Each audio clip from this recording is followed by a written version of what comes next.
Bismillah. Qala al-muallif rahimahullahu ta'ala an Aisyah radhiyallahu anha anna Nabiy sallallahu alaihi wasallam shalla fi khamisati la alamu fanadhara ila alamiha nadharatan falamman sarafa qala idhabu bi khamisati hadi ila bijam wa tuni bi anbijaniyati abijam fa inna al-hadni hanifan an salati.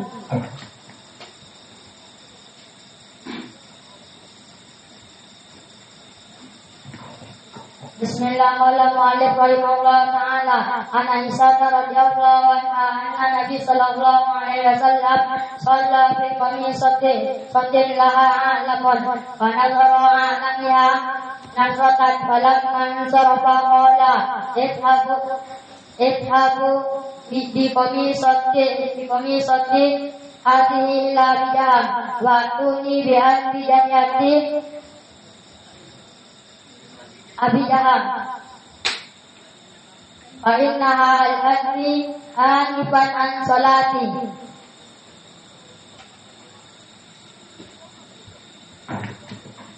Bismillahirrahmanirrahim. An Aisyah radhiyallahu anha anna Nabi sallallahu alaihi wasallam salatu khamisati laha a'lamun fa nazara ila a'lamiha qatratan falama sarafa qala idhabu bi khamisati hadhihi ila Abi Jaham wa tuni bi anbijaniyati Abi Jaham fa innaha al-hadni hanifan an salati.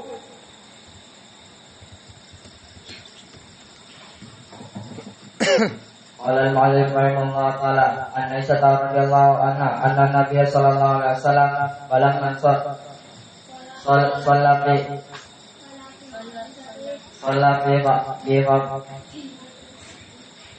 fi khamisati la a'lam wa nadhara ila a'lamiha nadratan falamman sarafa qala idhabu bi khamisatin hadhihi ila abijam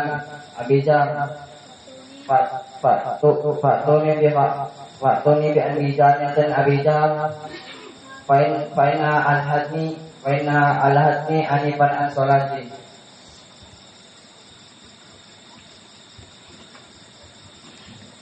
Bismillahirrahmanirrahim. Sallallahu ta'ala an Aisyah radhiyallahu anha an Nabi sallallahu alaihi wasallam qala sallallahu fi khamisatin ala nazara ila alamiha nazratan falamma sarafa qala idhabu bi khamisati hadhihi ila bidah atuni min bidaniyati abidah wa inna al-hadni hanifan an salah.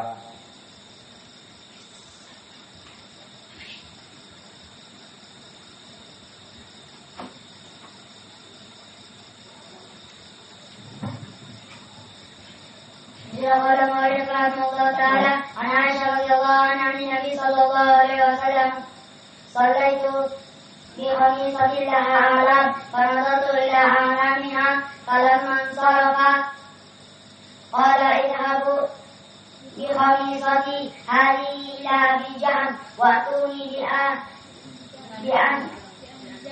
bi anbijaniyati Abi Jaham fa innaha al-hadni anifan an salati.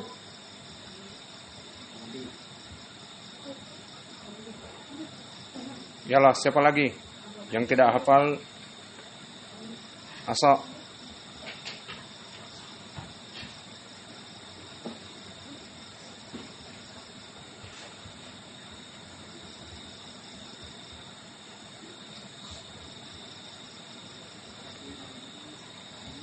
Lalu cari aso yang baik biar tidak setiap waktu cari aso.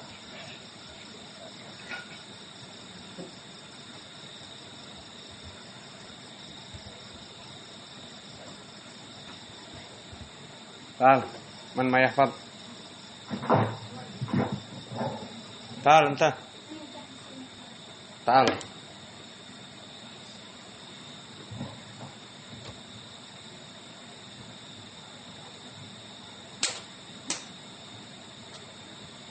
Sakit gigi katanya. Allah yasfik, tapi tetap dihukum. Hadis yang takdim adalah hadisun yang sahih. Maka selesai pembahasan dari hadis yang pertama. Kita langsung masuk kepada hadis yang kedua agar di pelajaran yang akan datang telah kita selesaikan hadis tentang safar. Kita masuk kepada hadis yang berikutnya dan berhubungan dengan safar di sini adalah permasalahan qasr. An Abdullah bin Umar radhiyallahu anhuma qala sahibtu Rasulullah sallallahu alaihi wasallam fa kana la yazidu fi safar ala rak'atain wa Abu Bakrin wa Umar wa Utsman kadzalik. Dari Abdullah bin Umar radhiyallahu anhuma, sahibtu Rasulullah, maknanya aku dulu di dalam safar menjadi pendamping Nabi. Itu maknanya di sini. Fakana la yazidu fi safar ala rak'atain, dan aku melihat Nabi jika salat tidak lebih dari 2 rakaat. Tidak lebih dari 2 rakaat. Pertanyaan kembali kepada Abdurrahman. Awas Abdurrahman, dari Abdullah bin Umar, aku dulu salat safar bersama Nabi. Bahwa Nabi di dalam salat safar itu tidak lebih dari 2 rakaat. Kana la yazidu min rak'atain. Ya, paham sekarang? Berarti maknanya apa? Salat duhur berapa rakaat? 4. Masyaallah. Alal Mufti Diyar Damas Raya. Tadi di hadis disebutkan Nabi tidak lebih salat 2 rakaat. Berapa salat duhur? 4. Nah, berapa salat duhur jadinya? 2. Salat asar? 2. Kan tadi Nabi menyebutkan tidak lebih dari 2 rakaat. Saya mau tanya, awas. Berarti salat maghrib 2 kan? Salat maghrib di safar berapa rakaat? 2. Masya Allah. Mufti Diyar Al-Yaman. Mufti dari Yaman. Jadi maghrib dipotong jadi 2 rakaat. 3. Kenapa 3? Kan Nabi tidak lebih dari 2 rakaat. Maka perlu diperhatikan di sini. Masyhur Abdurrahman didengar oleh semua yang ada di mana-mana. Maka mungkin nggak pengen dinikahkan anak-anak mereka dengan Abdurrahman. Orangnya tidak pintar, fatwanya salah semua.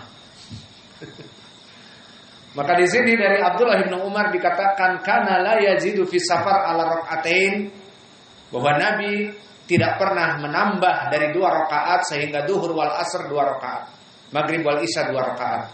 Lalu maghrib berapa rakaat? 2 rakaat. Iya atau tidak di hadis ini? Jawabnya dikecualikan maghrib tidak boleh disunat. Disunat jadi 1,5 rakaat. Kan nggak boleh lebih dari 2. Boleh 1,5 rakaat. Jadi salamnya kapan? Kalau 1,5 rakaat. Salamnya di waktu i'tidal. Sami Allahu liman hamidah. Assalamualaikum. Seperti itu. Kan 1,5 rakaat. Maka tidak ada yang diqasr kecuali rubaiyat. Kecuali salat 4 rakaat. Jadi maghrib nasibnya paling banyak. Maka di dalam salat musafir justru salat maghrib paling banyak. Jadi 3. Lalu salat fajar jadi berapa? Jadi 1. Kan dikosor 2 rakaat fajar jadi 1 rakaat. Iya. Sekali rakaat langsung salam. Maka tidak juga. Maka yang rubaiyat, yang dikosor, dan ini yang diinginkan di sini. Fakana la yazidu fi safar ala rak'atain, maka Nabi dulu tidaklah salat kecuali hanya 2 rakaat. Perlu diperhatikan duhur dan asar. Kemudian salat isya. Adapun maghrib maka tetap 3 rakaat, tidak jadi 1,5. Adapun fajar tetap 2 rakaat, tidak jadi 1 rakaat kemudian salam. Maka itulah dari permasalahan qasr di sini. Kemudian setelah kita mengetahui pembahasan tentang permasalahan qasr, berkata Ibnu Umar aku dulu sholat bersama Nabi di safar tidak pernah menambah dari 2 rakaat. Kemudian berkata Anas, dan aku dengan Abu Bakar, dan kemudian aku duduk dengan Umar di zaman khalifahnya dan dengan Utsman. Maka di sini pendalilan tentang Anas ibnu Malik mempunyai umur yang panjang, bertemu dengan para khulafa ar-rasyidin dan bersama Nabi. Dan yang kedua, Anas ibnu Malik mengikuti sunnah Nabi sesuai hadis Irbad ibn Sariyah, alaikum bisunnati wa sunnatil khulafa ar-rasyidin al-mahdiyyin. Peganglah sunnahku dan sunnahnya para khulafa ar-rasyidin al-mahdiyyin. Maka di sini Anas ibnu Malik banyak meriwayatkan aku dulu salat bersama Nabi dan Abu Bakar dan Umar dan Utsman. Contoh selain ini ingat apa tidak di hadis apa? Silakan. Indak ya Nasr. Nggak ingat hadis seperti ini. Anas berkata seperti ini. Di hadis apa? Hadis tentang meninggalkan jahar dalam basmalah. Tidak jauh dari pembahasan kita. Ingat apa tidak Nasr sekarang? Apa kata Anas? Sholaitu khalfan Nabi wa Abi Bakar wa Umar wa Utsman wa kanu lam yabda bi wa kanu yabda'u bi alhamdulillahirabbil alamin. Bahwa tidak disebutkan dengan jahar al-basmalah. Sama lafadznya seperti ini. Aku salat dengan Nabi dan Abu Bakar dan Umar dan Utsman dan mereka tidak memulai dengan bismillahirrahmanirrahim. Namun boleh apa tidak kemarin kita lakukan saya dengan bismillahirrahmanirrahim? Boleh karena ada hadis Abi Hurairah dan telah kita lewati perkara itu di perkara yang lalu. Tidak butuh kita bahas untuk menyingkat waktu. Kemudian faedah yang bisa kita ambil di sini adalah tentang permasalahan disyariatkannya mengqasr rubaiyat dari yang 4 menjadi 2. Yang maghrib dan yang fajar 2 rakaat tidak boleh diutak-atik. Yang hanya 4 rakaat saja. Kemudian faedah yang berikutnya, terjadi ikhtilaf di kalangan para ulama. Apakah qasr itu hakikatnya wajib bagi musafirin atau dia adalah rukhsah? Dia adalah keringanan dari Allah. Beda 2 perkara ini. Mereka yang mengatakan wajib maknanya harus sholat 2 rakaat, duhur, asar, isya. Yang 4 itu 2 rakaat. Itu makna dari wajib. Dan makna dari dia adalah rukhsah saja, maknanya ambillah rukhsah 2 rakaat, namun mau sholat 4 rakaat pun boleh. Maka ini pendapat yang kedua. Maka berpendapat Al-A'immah At-Thalathah, berpendapat Imam Malik yang mempunyai murid Imam Syafi'i dan Syafi'i mempunyai murid Imam Ahmad. Ketiga Imam Agung ini mengatakan boleh mengambil rukhsah dan ini lebih baik, dan boleh menyempurnakannya menjadi salat 4 rakaat. Seperti itu. Maka di sini pendapat jumhur ulama dan berkesendirian Abu Hanifah diikuti oleh Ibnu Hazm dari kelompok Al-Zahiriyah bahwa hukum dari menjama' itu adalah wajib. Mengqasr. Sehingga pendapat Abu Hanifah dan Ibnu Hazm, seorang yang musafir harus dia itu melaksanakan qasr. Maka inilah dari pendapat Abu Hanifah dan Ibnu Hazm. Lalu mana yang rajih? Di sini kita butuh kepada pendalilan dari kedua belah pihak. Maka kita ambil pendalilan dari pendapat yang mewajibkan dulu misalnya. Maka mereka yang mewajibkan beristidlal dengan hadis Aisyah. Yang mana disebutkan di hadis Aisyah yang muttafaqun alaih, sangat kuat pendalilannya. Furidatis shalah rak'atain wa uqirat shalah as-safar wa utimmat shalatul hadr.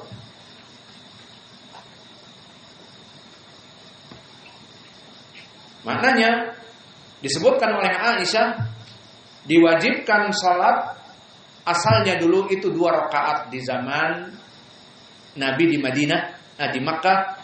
Salat-salat yang 4 itu adalah 2 rakaat. Itu asalnya. Kemudian fauqirat salatus safar wa utimmat salati al-hadar. Kemudian setelah Nabi di Madinah ditetapkan 2 rakaat untuk musafirin dan ditambah untuk yang hadir tidak safar seperti kita 4 rakaat duhur, 4 rakaat asar dan 4 rakaat isya. Beristidlal dari hadis yang muttafaqun alaih ini dengan lafaz furidat as-shalah, diwajibkan salat itu 2 rakaat. Kemudian ditetapkan untuk salat musafir 2 rakaat dan ditambah untuk salat yang tidak musafir jadi 4. Maka pendalilan hadis ini jelas muttafaqun alaih. Namun bagaimana menjawabnya? Hadis ini mauquf dari ucapan Aisyah. Maka kalau dia mauquf dari ucapan Aisyah, maka asal dari ucapan sahabiah bukan dalil jika menyelisihi dalil dari Al-Quran atau Sunnah. Lalu mana pendalilan jumhur bahwa qasr itu bukan wajib, sehingga dia itu boleh menyempurnakan menjadi 4? Maka telah datang di dalam pendalilannya ucapan jumhur dari Al-Quran dan Sunnah.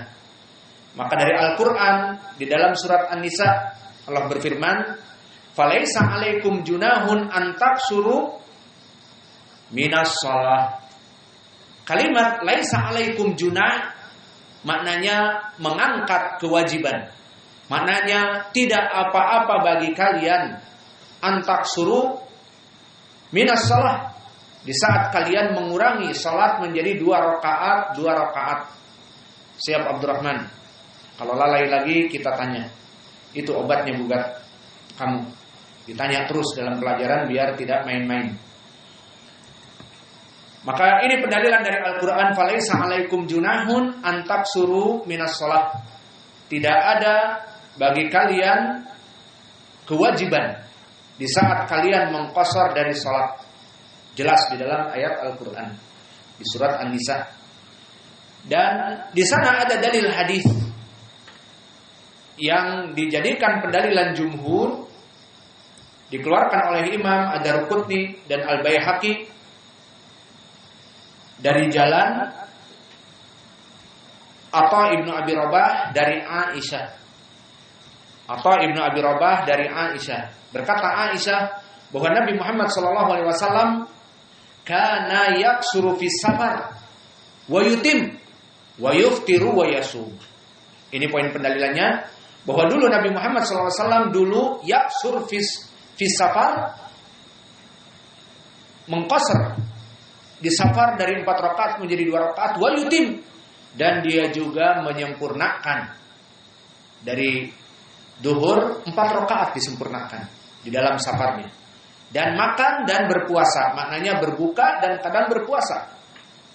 Dan Imam Ad-Darqutni menghukumi di sini hada isnaduhu sahih.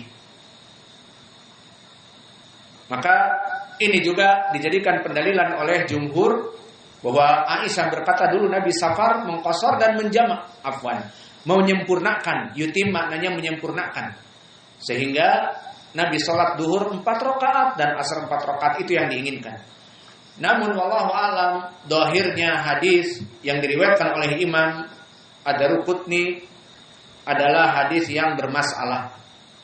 Kita kembali kepada sanad, diriwayatkan oleh Imam Ad-Darqutni dan Al-Baihaqi serta Ibnul Jauzi di tahqiqnya dari jalan Sa'id ibnu Muhammad ibnu Thawwab dari Abu Asim, hadatsana Amr ibnu Sa'id an Atha ibnu Abi Rabah. Maka Atha ibnu Abi Rabah imam, namun di sini ada rawi yang namanya Sa'id ibnu Muhammad ibnu Thawwab. Maka disebutkan bahwa Sa'id ibnu Muhammad ibnu Sawar tidak didapati ucapan dari para ulama tentang jarah wa ta'dil, sehingga dia rawi yang majhulul hal, tidak diketahui, maka hadis ini dhaif. Maka kalau hadis ini dhaif berarti mana pendalilan jumhur? Pendalilan jumhur keumuman ayat yang akan disebutkan tadi di dalam surat An-Nisa. Maka dari sini kita mengetahui yang rajih ucapan siapa? Ucapan jumhur dari pendalilan ayat Al-Quran, falaisa alaikum junahun antaqsuru minas shalah. Tidak wajib bagi kalian untuk mengqasar di dalam salat. Maka wallahu a'lam, yang rajih pendapat jumhur, asal dari salat diqasar untuk musafirin adalah rukhsah. Maka di sini ada masalah seperti yang pernah mungkin si Kois di sini tahu, di saat di Jelekong ditawari kita untuk salat menjadi imam, kita bilang antum saja yang mukim. Maka di sini bagi saya pribadi tidak wajib, madhab kita dari dulu tidak wajib untuk mengqasar. Namun ahlul bilad lebih baik, karena kita musafir dan juga tamu, hanya duduk di masjid itu untuk daurah saja, sehari 2 hari. Maka ahlul bilad dan ahlul masjid lebih aula untuk menjadi al-imam, seperti di pembahasan hadis terdahulu, bahwa mereka aula menjadi imamah. Namun jika ahlul bilad tersebut misalnya qiraahnya semuanya korban, seperti misalnya di masjid-masjid awam yang Fatihahnya hancur-hancuran, maka tidak apa-apa si pembicara, si tamu ini untuk menjadi imam.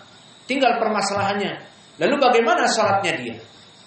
Jika dia madhabnya seperti tadi jumhur, bukan wajib, maka tidak apa-apa dia salat duhur 4 rakaat, karena diperlukan di sini. Dan boleh juga dia mengqasar, namun ini ditakutkan membuat fitnah, terutama masjid awam. Maka dia salat qasar 2 rakaat dan yang lain berdiri menyempurnakan, itu juga boleh. Namun jika masjidnya umum butuh penjelasan, maka ditakutkan fitnah, maka lebih baik para imam dari penduduk negeri tersebut lebih didahulukan. Maka kesimpulannya dari pelajaran kita di hadis yang terakhir, bahwa permasalahan al-qasr adalah disunahkan dan hukumnya wajib ataupun rukhsah. Yang rajih adalah rukhsah sesuai pendalilan dari ayat Al-Quran, falaisa alaikum junahun antaqsuru minas shalah. Maka ini yang bisa kita berikan. Wa naktafi ila huna wa jazakumullahu khairan wa barakallahu fi ilmikum wal muadzin yu'adzin wa barakallahu fiik.